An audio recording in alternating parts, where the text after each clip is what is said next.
అవిసె సజ్జ బీట్రూట్ రోటీ. మన ముందుగా కావాల్సిన పదార్థాలు ఏంటో చూసేద్దాం. అవిసె సజ్జ బీట్రూట్ రోటీ తయారు చేసుకోవడానికి కావాల్సిన పదార్థాలు: మొలకెత్తిన పెసర్లు 1 కప్పు, పచ్చిమిర్చి 4, అల్లం ముక్కలు 1/2 కప్పు, బీట్రూట్ తురుము 1 కప్పు, ధనియాల పొడి 1 టేబుల్ స్పూన్, నువ్వులు 2 టేబుల్ స్పూన్లు, జీలకర్ర 1 టేబుల్ స్పూన్, అవిసె గింజల పొడి 1 టేబుల్ స్పూన్, వాము తగినంత, సజ్జ పిండి 4 టేబుల్ స్పూన్లు, ఉప్పు తగినంత, నూనె 3 టేబుల్ స్పూన్లు, నెయ్యి 2 టేబుల్ స్పూన్లు. అవిసె సజ్జ బీట్రూట్ రోటీ తయారు చేసుకోవడానికి కావాల్సిన పదార్థాలన్నీ కూడా రెడీగా ఉన్నాయి.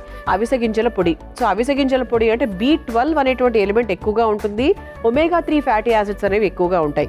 సో అలాగే మనకు సజ్జపిండి. సో సజ్జపిండి కూడా చాలా హెల్ప్ చేస్తుందండి బరువు తగ్గాలనుకుంటున్న వాళ్లకు, షుగర్ ఉన్న వాళ్లకు.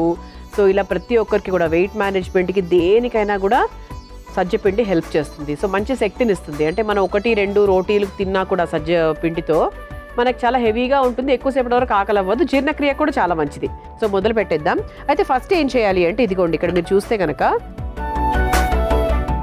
మొలకెత్తిన పెసర్లు, పచ్చిమిరపకాయలు, అల్లం ముక్కలు, సో ఈ మూడింటిని కూడా చక్కగా పేస్ట్ చేసుకున్న తర్వాత మనము అసలైన ఆ రోటీ ప్రాసెస్లోకి వెళ్ళిపోదాం. ఓకే, సో పేస్ట్ చేసుకొని తీసుకొచ్చేస్తాను. ఇదిగోండి, ఇలా చక్కగా మొలకెత్తిన పెసర్లు అన్నీ కూడా, పచ్చిమిరపకాయలు, అల్లం ముక్కలు రుబ్బేసుకొని తీసుకొచ్చేసాను. అంటే మరీ పేస్ట్ లాగా అవసరం లేదు, కొంచెం కచ్చా పచ్చగా పర్వాలేదు, 80% వరకు మెత్తగా ఉంటే సరిపోతుంది. సరే, ఇప్పుడు ఒక మిక్సింగ్ బౌల్ తీసుకొని అసలైన రోటీ ప్రాసెస్లోకి మనం వెళ్ళిపోదాం. ఓకే, సో ఫస్ట్ బీట్రూట్ తురుము, ఆ తర్వాత మనం తయారు చేసుకున్నటువంటి మొలకెత్తిన పెసర్ల పేస్ట్, అంటే ఒక రోటీకి తగ్గట్టుగా లేదా 2 రోటీలకు తగ్గట్టుగా నేను చేస్తున్నాను. ఆ తర్వాత అవిసె గింజల పొడి మరీ ఎక్కువగా వేసుకోకూడదండి, చేదుగా ఉంటుంది కాబట్టి. ఇది మీరు వేయించి అవిసె గింజలని పొడి చేసుకొని పెట్టుకుంటే కొంతవరకు మనకు ఆ చేదు తగ్గుతుంది. ఏదైనా కూడా 1 స్పూన్ చాలు.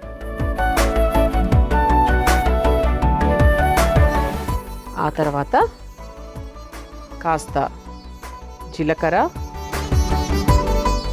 ఆ తర్వాత చాలా కొంచెం వాము, ఆ తర్వాత కాస్త ధనియాల పొడి, ఆ తర్వాత కాస్త నువ్వులు, ఆ తర్వాత కొంచెం ఉప్పు. సో ఇంతవరకు ఉప్పు వేసుకోలేదు కాబట్టి దానికి తగ్గట్టుగా కాస్త ఉప్పు. సింపుల్ అండి, బీట్రూట్ తురుముకోవాలి, మొలకెత్తిన పెసర్లను రుబ్బుకోవాలి, అంతే.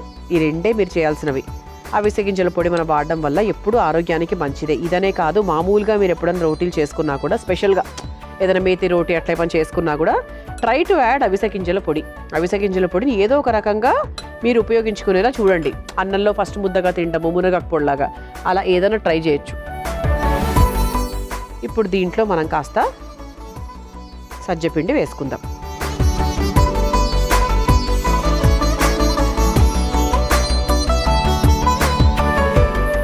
సో ఇదొక్కసారి మిక్స్ చేసేసుకుందాం. సో కొంచెం వాటర్ యాడ్ చేసుకుందాం.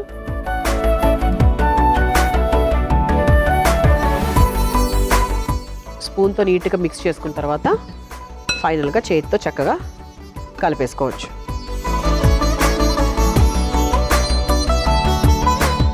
సో ఉప్పులు, కారాలు, ఘాటులు ఇవన్నీ వేసేసుకున్నాము.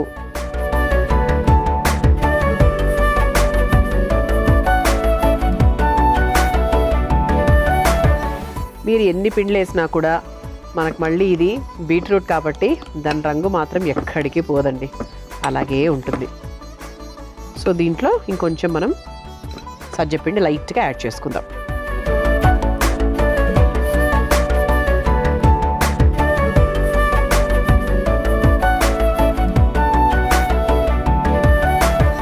సో ఇప్పుడు ఒక బటర్ పేపర్ తీసుకుందాం. బటర్ పేపర్ ఎప్పుడూ చెప్తూ ఉంటాను నేను, మన అమృతంలో రెగ్యులర్గా చూసే వాళ్ళ క్లారిటీ ఉంటుంది. సేఫ్ ఆప్షన్ ఇటువంటి రోటీలు చేయడానికి. సజ్జపిండ్లు, మిల్లెట్ పిండ్లు, జొన్న పిండ్లు ఇవన్నీ ఉపయోగించినప్పుడు this is the best option. So చక్కగా చేతికి కాస్త నెయ్యో నూనె ఏదో ఒకటి రాసుకొని ఇలా ఒక ముద్దలాగా తీసుకొని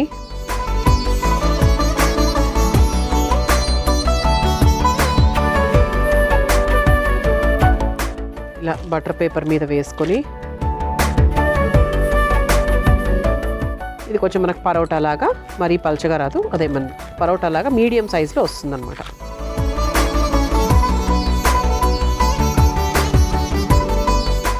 సాధ్యమైనంత వరకు ఇలా తడుతూ చేసుకోవడమే ఈజీ.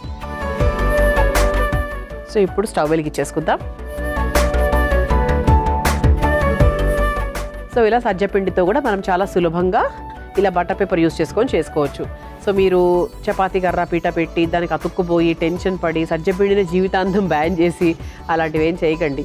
ఇలా చేసుకోండి, చాలా సింపుల్గా ఈజీగా చేసుకోవచ్చు. ఓకే, సో పెనం కాస్త వేడెక్కిన తర్వాత ఇంకా ఈజీ ప్రాసెస్ చెప్పనా మీకు.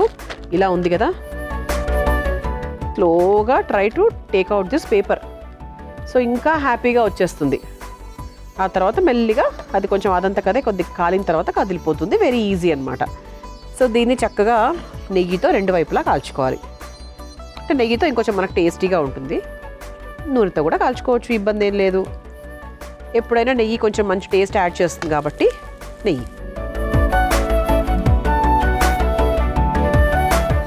2 స్పూన్స్ ఆఫ్ నెయ్యి చాలా చాలా మంచిది ఆరోగ్యానికి.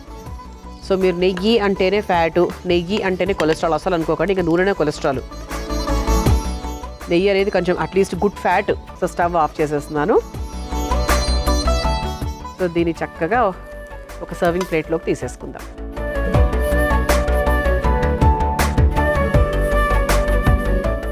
అవిసె సజ్జ బీట్రూట్ రోటీ రెడీ. సో 100% బాగుంటుంది, అదైతే చెప్పగలను. పైనంతా కూడా కరకరలాడుతూ భలే వచ్చిందండి. సో అలా క్రిస్పీగా ఉండాలి అని కోరుకునే వాళ్ళకు చాలా బాగుంటుంది. సో మీరు తయారు చేసుకోవాలనుకుంటే అవిసె సజ్జ బీట్రూట్ రోటీకి కావాల్సిన పదార్థాలు, తయారు చేసుకునే విధానం మరొకసారి చూసేయండి. అవిసె సజ్జ బీట్రూట్ రోటీ తయారు చేసుకోవడానికి కావాల్సిన పదార్థాలు: మొలకెత్తిన పెసర్లు 1 కప్పు, పచ్చిమిర్చి 4, అల్లం ముక్కలు 1/2 కప్పు, బీట్రూట్ తురుము 1 కప్పు, ధనియాల పొడి 1 టేబుల్ స్పూన్, నువ్వులు 2 టేబుల్ స్పూన్లు, జీలకర్ర 1 టేబుల్ స్పూన్, అవిసె గింజల పొడి 1 టేబుల్ స్పూన్, వాము తగినంత, సజ్జపిండి 4 టేబుల్ స్పూన్లు, ఉప్పు తగినంత, నూనె 3 టేబుల్ స్పూన్లు, నెయ్యి 2 టేబుల్ స్పూన్లు. అవిసె సజ్జ బీట్రూట్ రోటీ తయారు చేసుకునే విధానం: ముందుగా మొలకెత్తిన పెసర్లు, పచ్చిమిర్చి, అల్లం ముక్కలు మెత్తగా పేస్ట్ చేసుకోవాలి. ఇప్పుడు ఒక మిక్సింగ్ బౌల్ లో బీట్రూట్ తురుము, మిక్సీ పట్టుకున్న మొలకెత్తిన పెసర్ల పేస్ట్, అవిసె గింజల పొడి, జీలకర్ర, వాము, ధనియాల పొడి, నువ్వులు, సరిపడా ఉప్పు వేసి ఒకసారి కలుపుకోవాలి. తర్వాత సజ్జపిండి వేసి కొద్దిగా నీళ్లు పోసి ముద్దలా కలుపుకోవాలి. తర్వాత చేతికి కాస్త నూనె రాసుకొని చిన్న ఉండలుగా తీసుకొని బటర్ పేపర్ పై వేసి రోటీలా ఒత్తుకోవాలి. ఇప్పుడు స్టవ్ వెలిగించి తవ్వ వేడి చేసుకుని ఒత్తుకున్న రోటీని తవ్వాపై వేసి నెయ్యితో 2 వైపులా కాల్చుకొని ఒక సర్వింగ్ ప్లేట్లోకి తీసుకొని సర్వ్ చేసుకుంటే అవిసె సజ్జ బీట్రూట్ రోటీ రెడీ.